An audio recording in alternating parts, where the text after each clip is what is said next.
Bismillahirrahmanirrahim. Dear students, Assalamu alaikum. I am Mohammad Ali from Aspire Group of Colleges. एक दफ़ा फिर मैं आपकी खिदमत में हाजिर हूँ and this is the 31st lecture of English. Student, आज के इस लेक्चर में हम यूज़ ऑफ वर्ब डिस्कस करेंगे. आपको याद होगा कि पहले भी हम एक लेक्चर में यूज़ ऑफ वर्ब को पढ़ चुके हैं, लेकिन उस लेक्चर में हमने पास्ट टेंस को डिस्कस किया था. आज के इस लेक्चर में हम प्रेजेंट टेंस से रेलेवेंट यूज़ ऑफ वर्ब को डिस्कस करेंगे. तो शुरू में कुछ बातें रिवाइज करेंगे बेसिक, ताकि आपको याद आ जाए यूज़ ऑफ वर्ब के बारे में. सबसे पहली बात, ये एग्ज़ाम में किस तरह से ये क्वेश्चन पूछा जाता है.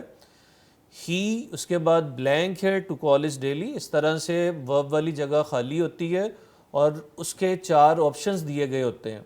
मतलब ये जो क्वेश्चन है यूज़ ऑफ वर्ब, ये ऑब्जेक्टिव टाइप हिस्से में शामिल होता है.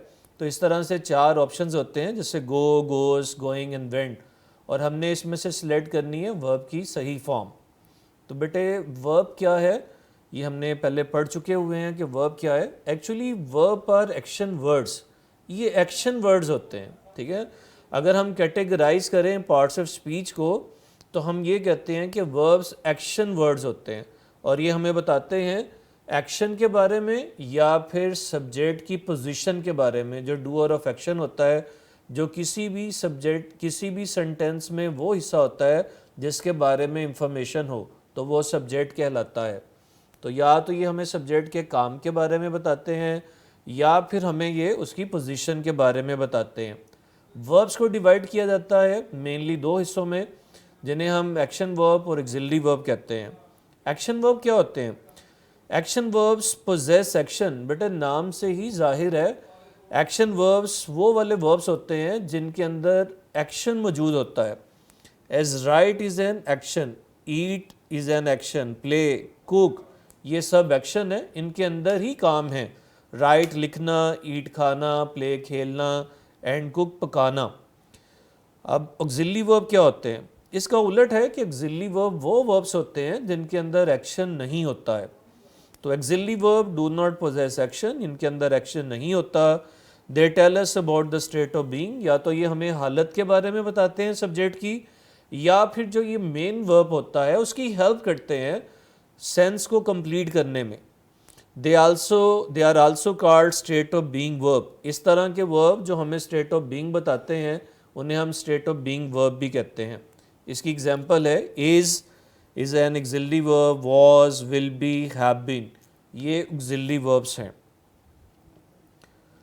फॉर्मेशंस ऑफ वर्ब, जो एक्शन वर्ब्स हैं उनकी बनावटें किस तरह से होती हैं. रेगुलर वर्ब और इर्रेगुलर वर्ब में इन्हें डिवाइड किया जाता है, और दोनों में डिफरेंस ये है.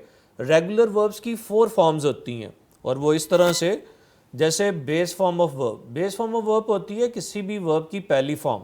एग्जाम्पल के तौर पर प्ले, PLAY, प्ले, जिसकी रूट फॉर्म में हम कोई तब्दीली ना करें, कोई स्पेलिंग की चेंज ना लेकर आएँ, वो उसकी बेस फॉर्म या रूट फॉर्म कहलाती है.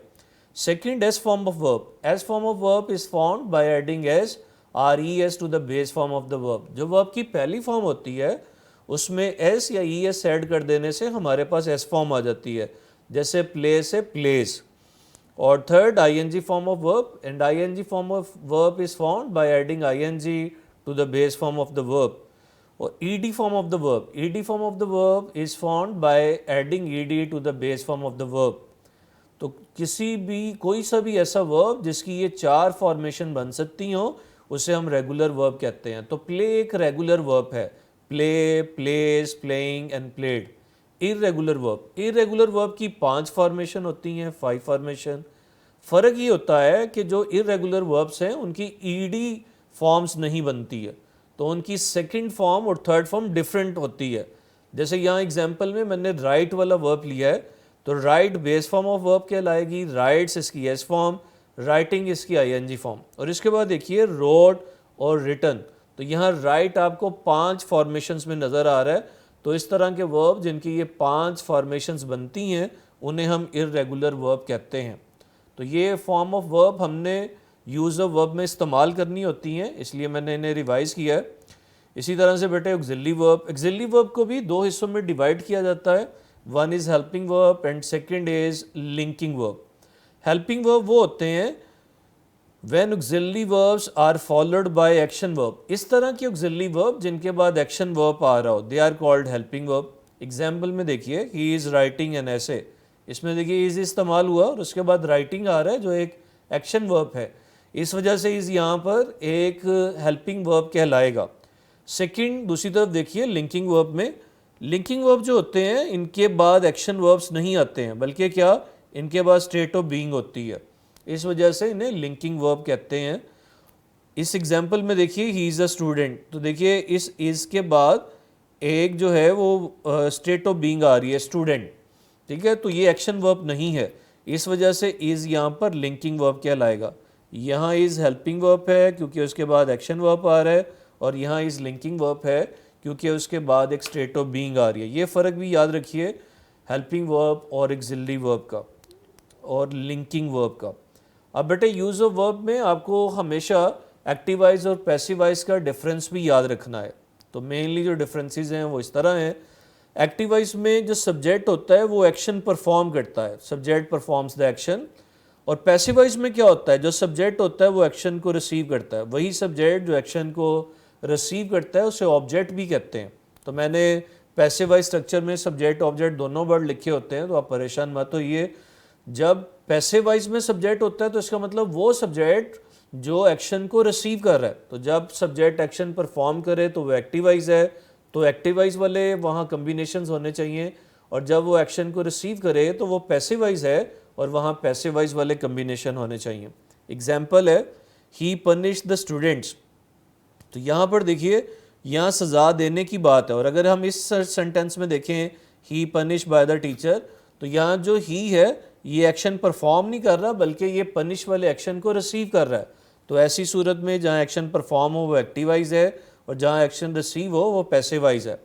तो यहाँ इस एग्जाम्पल में सही होगा ही पनिशेज द स्टूडेंट्स, ये ऑप्शन ठीक होगा, और इसमें he is punish by the teacher, ये ठीक होगा। स्टूडेंट्स आगे चलते हैं। अब हम दोबारा इस बात पर आते हैं कि ये एग्ज़ाम में ये क्वेश्चन किस तरह आता है। जैसे मैं आपको पहले बता चुका, ही के बाद खाली जगह है, इसी तरह एग्ज़ाम में आपको क्वेश्चंस दिए जाते हैं और वहाँ पर हमने वर्ब की फॉर्म फिल करना होती है। जब भी हम यूज़ ऑफ वर्ब को ठीक करें, उसको हमने चूज़ करना है, सिलेक्ट करना है, तो हमें दो तरीक़ों से उसकी असेसमेंट करनी होती है, और वो दो तरीके होते हैं signal words and combination of helping verb and action verb. Signal words कुछ इस तरह के लफ्ज़ होते हैं जो हमें ये इशारा देते हैं कि इसका टाइम कौन सा, इसका ज़माना क्या है, और वो हमें हेल्प करते हैं करेक्ट फॉर्म तक पहुंचने के लिए। तो आज हमने डिस्कस करने हैं प्रेजेंट टेंस। प्रेजेंट टेंस में देखिए आमतौर पर जो कहावतें हैं, सेइंग्स, प्रोवर्ब्स, कोटेशंस, आमतौर पर वो प्रेजेंट में लिखी होती हैं। अगर कोई ऐसा सेंटेंस हो तो वहाँ पर प्रेजेंट वाला ही एक्शन वर्ब आएगा। जैसे हेस्ट मेक्स वेस्ट, तो हेस्ट मेक्स ये प्रेजेंट में होगा, ठीक है। Honesty is the best policy, is इस्तेमाल होगा। तो ऐसी सारी कहावतें, मुहावरे हमेशा प्रेजेंट में लिखे जाते हैं। इसी तरह नाउ, जस्ट, प्रेजेंटली, करंटली, ये भी ऐसे वर्ड्स हैं जो सिग्नल वर्ड्स हैं कि ये स्ट्रक्चर प्रेजेंट में होना चाहिए, और वहाँ पर हम प्रेजेंट वाले वर्ब को ही सिलेक्ट करेंगे। और दूसरी चीज़ है combination, combination of helping verb and action verb. जो हमने 4 और 5 फॉर्मेशंस पढ़ी हैं तो उनके अकॉर्डिंग, तो अब हम देखते हैं कि ये कम्बिनेशन प्रेजेंट टेंस में किस तरह है। सबसे पहला टेंस जो हम देख रहे हैं that is present continuous tense. The continuity of action in a present, मतलब मौजूदा ज़माने में किसी काम का जारी होना। यहाँ पर कम्बिनेशन ये बनता है इज़ और आर, ये एज अ हेल्पिंग वर्ब इस्तेमाल होते हैं, और इनके बाद आईएनजी फॉर्म ऑफ वर्ब इस्तेमाल होनी होती है एक्टिवाइज में। ठीक है, अगर नेगेटिव हो तो इज़ और आर के बाद नॉट आ जाता है और उसी तरह से आईएनजी फॉर्म ऑफ वर्ब आएगी। और अगर यही स्ट्रक्चर इंटेरोगेटिव है और इज़ और आर सब्जेक्ट से पहले आएंगे और आईएनजी फॉर्म जो है वो सब्जेक्ट के बाद आएगी, फिर ऑब्जेक्ट और आखिर में साइन ऑफ इंटेरोगेशन। इस तरह से ये स्ट्रक्चर बनता है। एग्जाम्पल देखिएगा, एक सेंटेंस है the players are playing cricket, the players are playing cricket, ये प्रेजेंट कंटिन्यूस है। देखिए जी, एग्जामिनर इस तरह कर सकता है कि वो यहाँ हमें आर वाला वर्ड जो है वो गिवन हो, हेल्पिंग वर्ब गिवन हो, लेकिन एक्शन वर्ब जो है वो पैरेंथीसिस में हो। तो हमें इस कम्बिनेशन से याद रखना है कि इज़ आर एम के साथ, एम इसमें मिस है, एम भी साथ होगा, इज़ आर एम के साथ प्रेजेंट कंटिन्यूस में आईएनजी फॉर्म आनी है। ठीक है, तो इस कम्बिनेशन की वजह से यहाँ आईएनजी फॉर्म ऑफ वर्ब ठीक होगी। तो गिवन ऑप्शन में से सी ऑप्शन ठीक है। तो प्रेजेंट कंटिन्यूस के एक्टिव वॉइस में इज़ आर एम के बाद आईएनजी फॉर्म होती है, अगर नेगेटिव हो तो इज़ आर एम के बाद नॉट और फिर आईएनजी फॉर्म ऑफ वर्ब, और अगर इंट्रैगेटिव हो तो इज़ आर एम सब्जेक्ट से पहले और उनके बाद सब्जेक्ट के बाद आईएनजी फॉर्म ऑफ वर्ब इस्तेमाल होती है। अच्छा जी, एक और एग्जांपल इस तरह भी हो सकती है कि हमें वर्ब गिवन हो लेकिन हमें हेल्पिंग वर्ब ना दिया हो, तो ऐसी सूरत में भी हम उसके कम्बिनेशन को ही देखेंगे और उसके अकॉर्डिंग यहाँ इस्तेमाल किया जाएगा उसका helping verb. Moving to next slide, and that is the helping verb and action verb combination in present continuous in passive voice. Present continuous tense का जब बेटे पैसिव वॉइस बनता है तो चेंज ये आती है, मैंने आपको पिछली दफ़ा भी ये बात समझाई थी कि हमेशा एक्टिव और पैसिव में एक जैसे हेल्पिंग वर्ब नहीं रहते। मतलब प्रेजेंट कंटिन्यूस का जो हेल्पिंग वर्ब है एक्टिव में और वही पैसिव में सेम नहीं होगा, उसमें कोई ना कोई तब्दीली आएगी। यहाँ तब्दीली क्या आ रही है, जो इज़ आर एम है इनके साथ बीइंग ऐड हो जाता है और बीइंग के बाद थर्ड फॉर्म ऑफ वर्ब आती है। पैसिव वॉइस में ये ज़्यादा मुश्किल नहीं है कि क्योंकि हर पैसिव वॉइस में थर्ड फॉर्म ऑफ वर्ब होती है, सिर्फ आपको हेल्पिंग वर्ब का ख्याल रखना है। तो इज़ आर एम के साथ बीइंग ऐड हो जाता है और उसके बाद फिर थर्ड फॉर्म ऑफ वर्ब आती है। इसी तरह से जब इंटेरोगेटिव बनेंगे तो इज़ आर एम सब्जेक्ट से पहले आएंगे, उसके बाद बीइंग और उसके बाद थर्ड फॉर्म ऑफ वर्ब। यहाँ मैंने सब्जेक्ट लिखा हुआ है, जैसे मैंने पहले बताया, ये वो सब्जेक्ट होता है जो एक्शन को रिसीव करता है। एग्जाम्पल्स देखिएगा, cricket is being played by them, ये एक पैसिव वॉइस स्ट्रक्चर है प्रेजेंट कंटिन्यूस का। एग्जामिनर ऐसा कर सकता है कि प्ले को पैरेंथेसिस में लिखे, तो तब हमें ख्याल करना है कि यहाँ पर थर्ड फॉर्म आनी है। और ऐसा भी हो सकता है कि प्लेड दिया गया हो, थर्ड फॉर्म दी गई हो और हमें यहाँ पर इसका हेल्पिंग वर्ब सेलेक्ट करना हो, तो याद रखिएगा यहाँ इज़ बीइंग यहाँ पर सेलेक्ट करेंगे according to present continuous combination. The next combination is present perfect tense. Present perfect tense में स्टूडेंट्स हैज़ और हैव के बाद थर्ड फॉर्म आती है, ये कम्बिनेशन बनता है। हैज़ और हैव हेल्पिंग वर्ब हैं और उनके बाद थर्ड फॉर्म ऑफ वर्ब आती है। अगर इसी का नेगेटिव बनना हो तो हैज़ नॉट और हैव नॉट और उनके बाद थर्ड फॉर्म ऑफ वर्ब होती है। इसी तरह से स्टूडेंट्स अगर इंट्रैगेटिव हो तो हैज़ और हैव सब्जेक्ट से पहले होता है और उसके बाद third form of verb then object. इसकी एग्जांपल देखते हैं। ये इसका सेंटेंस इस तरह से बन सकता है, the student has written an essay. तो देखिए, अगर एग्जामिनर हैज़ लिख दे, हैज़ और हैव लिख दे और वर्ब को पैरेंथेसिस में लिखा हो, तो हमें पता होना चाहिए यहाँ थर्ड फॉर्म आनी है, तो यहाँ थर्ड फॉर्म ठीक होगी। दूसरी सूरत में अगर वो हमें रिटन लिखा हुआ दे और बी को पैरेंथेसिस में लिखे तो प्रेजेंट परफेक्ट के अकॉर्डिंग वहाँ हैज़ और हैव ठीक होंगे। ठीक है, नाउ मूविंग टू नेक्स्ट। अब देखिए जी, पैसिव वॉइस में ये स्ट्रक्चर कैसे बनता है। प्रेजेंट परफेक्ट का पैसिव वॉइस स्टूडेंट इस तरह से होता है, यहाँ हैज़ और हैव के साथ बीन ऐड हो जाता है। तो याद रखिए, हमेशा एक्टिव और पैसिव के हेल्पिंग वर्ब सेम नहीं होते, उनमें कोई ना कोई तब्दीली आती है। तो जैसे एक्टिव में हैज़ और हैव थे, इसी तरह से यहाँ पैसिव में हैज़ और हैव के साथ बीन आएगा। तो और बीन के बाद थर्ड फॉर्म नेगेटिव हो, हैज़ नॉट और हैव नॉट इस तरह से इस्तेमाल होंगे, और अगर इंट्रैगेटिव हो तो हैज़ और हैव सब ऑब्जेक्ट से पहले लिखे जाएंगे। एग्जाम्पल देखते हैं। An essay has been written by student, ये इसका पैसिव वॉइस स्ट्रक्चर है। ऐसा हो सकता है कि हैज़ बीन गिवन हो, राइट को पैरेंथेसिस में लिखा हो, तो यहाँ पर थर्ड फॉर्म ठीक होगी। और एग्जामिनर ऐसा भी कर सकता है कि रिटन को वो वहाँ पर लिख दे और बी पैरेंथेसिस में हो, तो तब इसके अकॉर्डिंग यहाँ पर हैज़ बीन ठीक होगा। Now we are discussing the next combination and it's of present indefinite tense. Student present indefinite tense में helping verb नहीं होता, तो यहाँ पर सब्जेक्ट के फ़ौरन बाद डायरेक्ट वर्ब की पहली फॉर्म मतलब बेस फॉर्म ऑफ वर्ब इस्तेमाल होती है या एस फॉर्म ऑफ वर्ब इस्तेमाल होती है। और उसका तरीकाकार ये है, ये सब्जेक्ट पर डिपेंड करता है। अगर सब्जेक्ट जो है वो सिंगुलर नाउन हो तो उसके बाद एस फॉर्म आती है।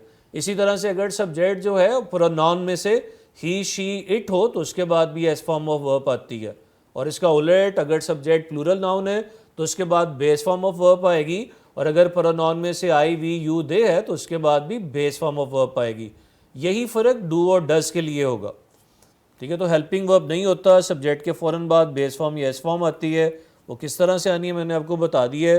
डू डज का इस्तेमाल भी उन्हीं की मुनासबत से किया जाता है। इसकी एग्जांपल है, जैसे सेंटेंस हो the children watch TV daily, present indefinite है तो देखिए सब्जेक्ट के फ़ौरन बाद ये पहली फॉर्म आ रही है। तो ऐसी सूरत में हो सकता है एग्जामिनर यहाँ हमें पैरेंथेसिस में वर्ब दे, तो हमें हमेशा यहाँ देखना है कि सब्जेक्ट क्या है। चिल्ड्रन जो हैं यहाँ पर प्लूरल है और प्लूरल सब्जेक्ट के बाद बेस फॉर्म आती है पहली फॉर्म, तो यहाँ वॉच ही ठीक होगा। तो ये इसका करेक्ट ऑप्शन है। अब स्टूडेंट्स देखते हैं इसका पैसिव वाइज। प्रेजेंट इंडेफिनिट के पैसिव वाइज में is are am as a helping verb इस्तेमाल होते हैं और इनके बाद थर्ड फॉर्म ऑफ वर्ब आती है।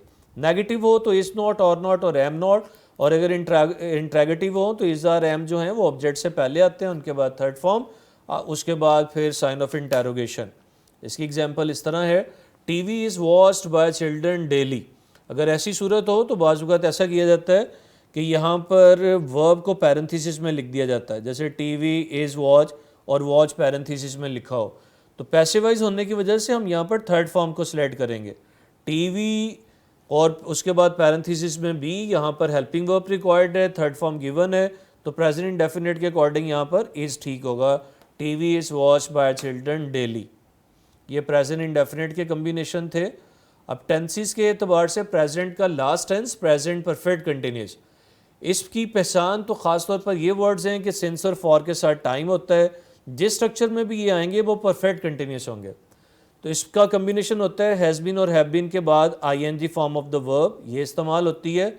अगर नेगेटिव हो तो has not been, have not been होता है और उसके बाद ING form of the verb. और अगर इंटेरोगेटिव हो तो हैज़ और हैव जो हैं वो सब्जेक्ट से पहले होते हैं, फिर उनके बाद बीन आता है। स्टूडेंट्स एग्जाम्पल देखते हैं। एग्जाम्पल है the gardener has been watering plant since morning, ये प्रेजेंट परफेक्ट कंटिन्यूस का टेंस है। एग्जामिनर हैज़ बीन दे और वाटर पैरेंथेसिस में लिखा हो तो यहाँ आईएनजी फॉर्म ऑफ वर्ब ठीक होगी, और अगर आईएनजी फॉर्म दी हो और पैरेंथेसिस में भी लिखा हो तो इसके अकॉर्डिंग फिर हैज़ बीन यहाँ पर ठीक होगा। ये प्रेजेंट के टेंसेस का आखिरी कम्बिनेशन था। इसके अलावा present tense sequence of tenses में भी इस्तेमाल होता है। वो स्टूडेंट सीक्वेंस इस तरह से बनता है कि इसमें सीक्वेंस ये होता है कि एक जो टेंस है वो फ्यूचर परफेक्ट होता है और दूसरा प्रेजेंट इंडेफिनिट होता है। फ्यूचर परफेक्ट आप जानते हैं विल हैव और शैल हैव के बाद थर्ड फॉर्म होती है, the match will have ended before he reach the stadium. तो ये जुमला इस तरह से होगा जैसे एग्जामिनर बिफोर ही रीच, और रीच को पैरेंथेसिस में लिखा हो before he reach the stadium. तो याद रखिए स्टूडेंट, ऐसी सूरत में जब ये सेंटेंस प्रेजेंट परफेक्ट के साथ लिखा होता है तो याद रखिए ये प्रेजेंट इंडेफिनिट होता है। ठीक है, the match will have ended, ये हिस्सा गिवन है जो प्रेजेंट परफेक्ट है, सॉरी फ्यूचर परफेक्ट है, तो फ्यूचर परफेक्ट के साथ प्रेजेंट इंडेफिनिट आएगा तो ये बनेगा ही रीचेज द स्टेडियम। ये सीक्वेंस ऑफ टेंसेस में प्रेजेंट टेंस का कम्बिनेशन है। Present tense students conditional sentences में भी इस्तेमाल होता है। तो कंडीशन इसकी बनती है, इसे प्रेजेंट प्रोबेबल कंडीशन कहते हैं। जो इफ़ क्लॉज होती है, मतलब जो हिस्सा इफ़ वाला होता है, तो इफ़ क्लॉज प्रेजेंट में होती है और जो बाकी हिस्सा बचता है other than the if clause वो फ्यूचर में होता है। इस एग्जाम्पल से आपको ये बात समझ आएगी, if he works hard he will pass the examination. Students इसमें देखिए कि इफ़ वाला जो स्ट्रक्चर है ये प्रेजेंट में होगा, if he works hard he will pass the examination, तो दूसरा हिस्सा फ्यूचर में होगा। तो प्रेजेंट टेंस कंडीशनल सेंटेंसेस में भी इस्तेमाल होता है। एग्जामिनर इस तरह से इसे लिखेगा इफ़ ही वर्क हार्ड, तो वर्क इसमें पैरेंथेसिस में होगा, if he work hard he will pass the examination. तो जो मेन क्लॉज है he will pass the examination, ये हमें बता रही है कि इसके साथ प्रेजेंट कम्बिनेशन होगा, क्योंकि ये फिक्स कम्बिनेशन है प्रेजेंट प्रोबेबल कंडीशन का कि जब मेन क्लॉज फ्यूचर में होती है तो फिर दूसरी क्लॉज को प्रेजेंट में होना है। तो यहाँ पर करेक्ट वर्ब होगा इफ़ ही वर्क्स हार्ड। ठीक है, इसका वाइस वर्सा भी हो सकता है कि यहाँ पर हमें ये गिवन हो, ठीक है, ये वाला हिस्सा गिवन हो। मिसाल के तौर पर इफ़ ही वर्क्स हार्ड ये हमें गिवन हो, ये अगर गिवन है और यहाँ ये हिस्सा पैरेंथेसिस में लिखा हुआ है ही पास द एग्जामिनेशन, तो याद रखिए ये फ्यूचर में होगा। ये कम्बिनेशन है जिसे हम प्रेजेंट प्रोबेबल कंडीशन कहते हैं। और ये कंडीशन किस तरह से होती है, इफ़ क्लॉज जो है वो प्रेजेंट में होती है और जो मेन क्लॉज है वो फ्यूचर में होती है। ये था स्टूडेंट्स प्रेजेंट का टेंसेस कि उनके कम्बिनेशंस क्या हैं, वो कम्बिनेशन हर टेंसेस के अकॉर्डिंग मैंने आपके साथ डिस्कस किए कि एक्टिव वॉइस में किस तरह से होंगे और वो पैसिव वॉइस में किस तरह से होंगे। अगर एक चीज़ हमें दी हुई है हेल्पिंग वर्ब, तो एक्शन वर्ब हम उसके बाद उस कम्बिनेशन से को याद करके जज कर सकते हैं। और स्टूडेंट्स, इससे पहले मैंने आपको सिग्नल वर्ड्स भी बताए। अगर ये कम्बिनेशन नहीं है तो सिग्नल वर्ड जैसे नाउ, ठीक है, प्रेजेंटली, करंटली, या अगर प्रोवर्ब्स कोटेशंस वगैरह हैं तो वो भी प्रेजेंट में लिखी जाती हैं। आखिर में स्टूडेंट्स, ये जो हमने बातें डिस्कस की हैं इनके लिए एक्सरसाइज है। ये एक्सरसाइज आपने सॉल्व करनी है। इन सारे सेंटेंसेस में आपने प्रेजेंट के अकॉर्डिंग वर्ब को ठीक करना है। तो अगले लेक्चर तक के लिए इजाज़त दीजिएगा, इस एक्सरसाइज को कीजिएगा। टिल द नेक्स्ट लेक्चर, अल्लाह हाफिज़।